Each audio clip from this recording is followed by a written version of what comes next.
ଆଜି ଆମେ ଜାଣିବା ଭଗବାନ କିଏ, ତାଙ୍କୁ ଭଗବାନ କାହିଁକି କୁହାଯାଏ।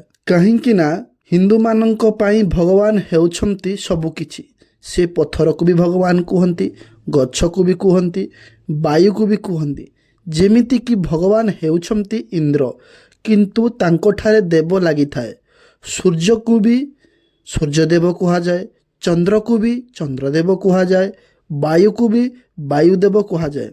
କିନ୍ତୁ ଶ୍ରୀରାମ ଆଉ ଶ୍ରୀକୃଷ୍ଣଙ୍କୁ ରାମଦେବ କ'ଣ ପାଇଁକି ନା ଯେଉଁ ଦେବ ଶବ୍ଦ ସଂସ୍କୃତ ଦେବ ଧାତୁରୁ ଆସିଅଛି, ତାର ଅର୍ଥ ହେଉଛି ପ୍ରକାଶ ଦେବା, ସପୋର୍ଟ ଦେବା ଆଉ ଜୀବନ ଦେବା।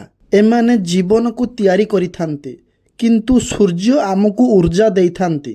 ବାୟୁ ଅକ୍ସିଜେନ ଦେଇଥାଏ, ପାଣି ଜୀବନ ଦେଇଥାଏ, ଗଛ ଆମକୁ ଅନ୍ନ ଦେଇଥାଏ। ସେଥିପାଇଁ ଆମେ ଏମାନଙ୍କୁ ଦେବ କହିଥାଉ, କିନ୍ତୁ ଭଗବାନ କହିନଥାଉ।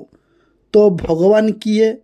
ଏବେ ଆମେ ଜାଣିବା ହିନ୍ଦୁମାନଙ୍କର ପବିତ୍ର ଗ୍ରନ୍ଥ ବିଷ୍ଣୁ ପୁରାଣରୁ।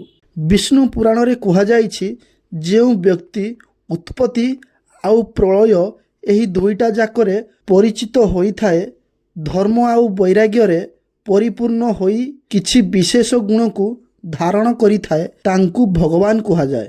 ଆଉ ବିଶେଷ ଗୁଣ କ'ଣ କ'ଣ? ଐଶ୍ୱର୍ଯ୍ୟ, ଯଶ, ଶ୍ରୀ, ଜ୍ଞାନ, ଧର୍ମ ଆଉ ବୈରାଗ୍ୟ। ଯଦି ଏହି 6ଟି ବିଶେଷ ଗୁଣ ଯେଉଁ ବ୍ୟକ୍ତି ପାଖରେ ରହିଥାଏ, ତାଙ୍କୁ ଭଗବାନ କୁହାଯାଇଥାଏ। ଏବେ ଆମେ ଜାଣିବା ଐଶ୍ୱର୍ଯ୍ୟର ଅର୍ଥ କ'ଣ? ବୈଭବ, ଶାସନ କରିବାର ଗୁଣ। ଯଶ, ଯଶର ଅର୍ଥ ଖ୍ୟାତି। ଶ୍ରୀ, ଶ୍ରୀର ଅର୍ଥ ଆପତା ସର୍ବଗୁଣ ସମ୍ପନ୍ନ।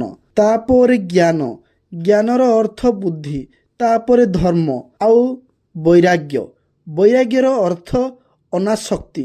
ଏତେ କିଛି ହେଇସାରିଲା ପରେ ବି ଯିଏ ତା ପ୍ରତି ଆସକ୍ତି ହୋଇନଥାଏ, ଆଉ ଧର୍ମ କ'ଣ?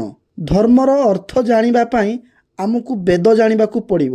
ବେଦରେ ଗୋଟିଏ କନସେପ୍ଟ ଅଛି, ରୀତିକା। ରୀତିକାର ଅର୍ଥ ଏ ଯେଉଁ ବ୍ରହ୍ମାଣ୍ଡ ଏ ଗୋଟିଏ ନିୟମରେ ଯାତାୟତ କରୁଛି, ଏହି ଯେଉଁ ନିୟମ, ଏହାକୁ ରୀତିକା କୁହାଯାଏ। ଯେତେବେଳେ ଏହି 6 ପ୍ରକାରର ନିୟମ ଆପଣଙ୍କ ଠାରେ ଆସିଥାଏ, ମନୁଷ୍ୟରୁ ଭଗବାନ ବନିଯାଇଥାନ୍ତି।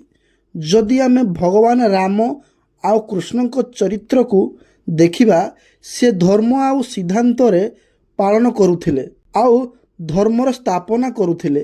ଏହି କାରଣରୁ ରାମ, କୃଷ୍ଣ, ବୁଦ୍ଧ ଆଉ ମହାବୀର ଏମାନଙ୍କୁ ଭଗବାନ କୁହାଯାଏ। କାହିଁକି ନା ଏମାନଙ୍କ ଜୀବନ ଧର୍ମ ଅନୁସାରେ ପାଳନ ହୋଇଥିବାରୁ ତାଙ୍କୁ ଭଗବାନ କୁହାଯାଇଥାଏ।